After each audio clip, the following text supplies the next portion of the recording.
Assalamualaikum warahmatullahi wabarakatuh. Salam sehat buat kita semuanya. Jarak dan kondisi alam tidak menjadi penghalang untuk memajukan pendidikan.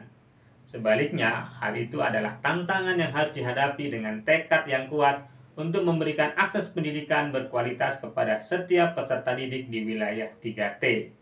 Saya percaya bahwa setiap peserta didik memiliki hak yang sama dan tidak boleh ada yang tertinggal. Untuk mencapai hal tersebut diperlukan banyak tenaga dan upaya. Pendidikan di daerah 3T memang memiliki keunikan dan kompleksitas tersendiri. Saya, Muhammad Komarudin SPD MPD MA KGR, merupakan salah satu guru matematika di SMA YPK Perbatasan Yeti di daerah Tapal Batas RIPNJ, Kabupaten Kerom, Provinsi Papua.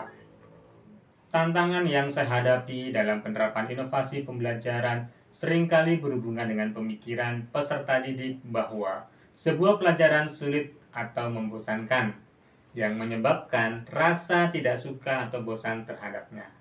Rasa takut mengalami kesulitan saat belajar membuat peserta didik secara tidak sadar menolak untuk menerima pembelajaran tersebut. Meskipun akses teknologi pembelajaran terbatas, bagi peserta didik hal ini tidak mengurangi semangat mereka untuk belajar.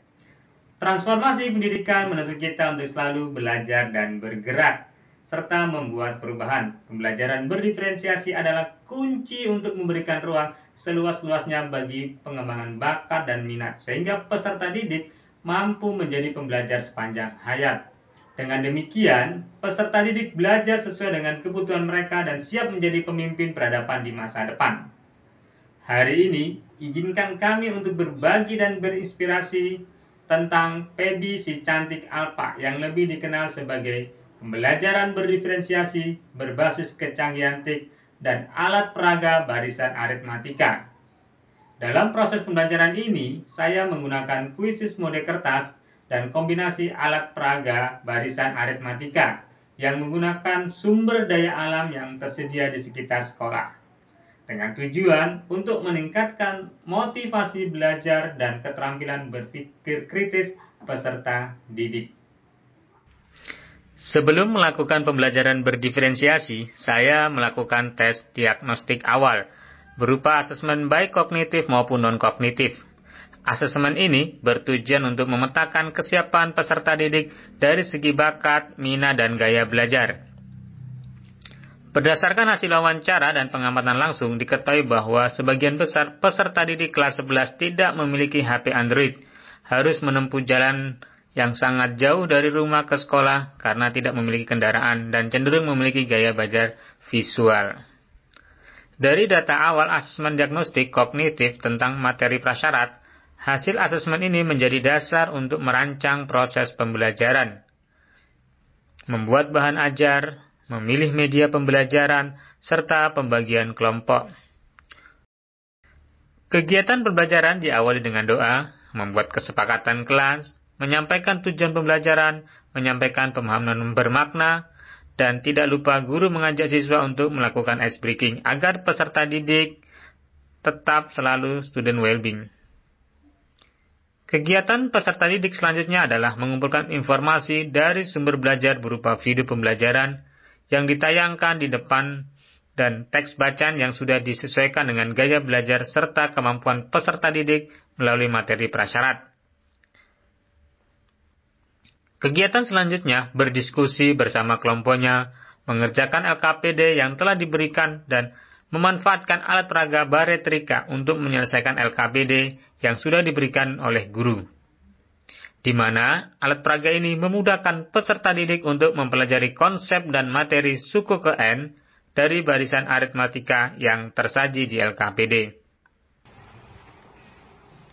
Setelah selesai berdiskusi, peserta didik bersama kelompoknya menyampaikan hasil kerja kelompoknya di depan kelas secara bergantian.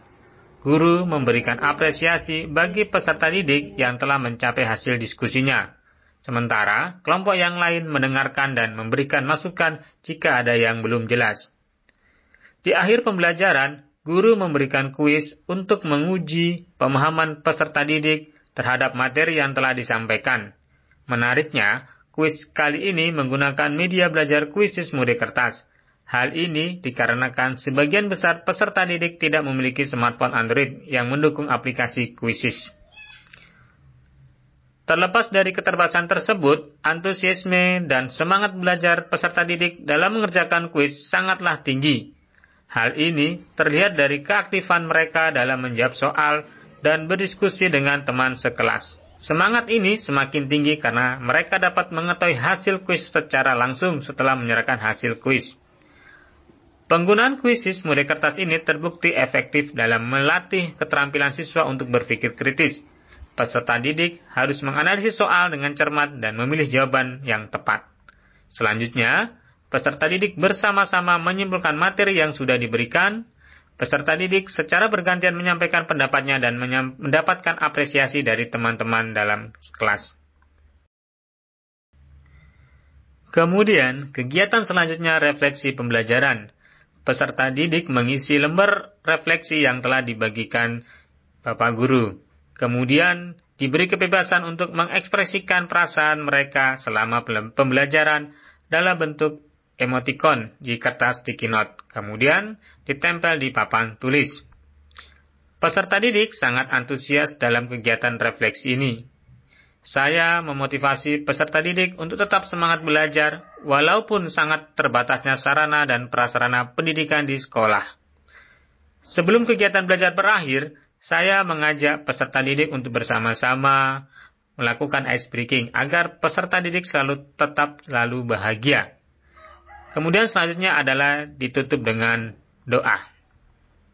Dengan cerita inspiratif dari kelas kami, tentunya kami tidak bisa bergerak sendiri. Dengan segala kerendahan hati, mohon doanya agar kami terus berkembang dan berusaha memberikan yang terbaik dalam proses pembelajaran selanjutnya. Semoga bermanfaat. Mari kita ambil peran untuk selalu berbagi dan menyebar inspirasi demi kemajuan pendidikan di negeri ini, khususnya di daerah tapal batas RI Papua Nugini, Kabupaten Kerom, Provinsi Papua. Terima kasih. Wassalamualaikum warahmatullahi wabarakatuh dan salam sehat buat kita semuanya.